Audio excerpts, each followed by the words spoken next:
नमस्ते सबैजनालाई। आज म सानो एउटा टुलिपको भ्लग बनाउँदैछु। यो चाहिँ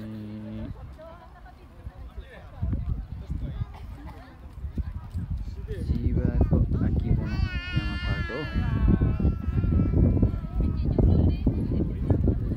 खासै यो टुलिप चाहिँ झरिसकेको रहेछ।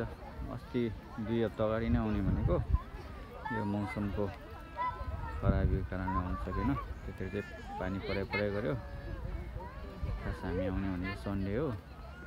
सन्डे चाहिँ पानी पऱ्यो, त्यही भएर आज आएको। आज चाहिँ मौसम चाहिँ राम्रो, गर्मी चाहिँ छैन।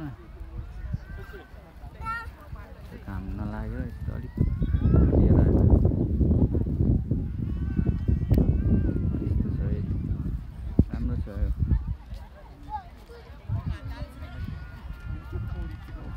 यो भिड पनि हो। भिड पनि हल्का भिड देखिरहेछ, किनभने यसमा छिन चाहिँ टिकट चाहिँ लाग्दैन रहेछ। पोहोर पनि आएको थियो हामी। पोहोर चाहिँ 2 चोटि आएको थियो होला। पोहोर यो सनफ्लावर फुल्ने बेलामा पनि आएको थियो। अझै टुलिप हो। अब यो 8 को महिनातिर चाहिँ सनफ्लावर हुन्छ।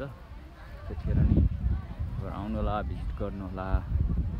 राम्रो छ ठाउँ।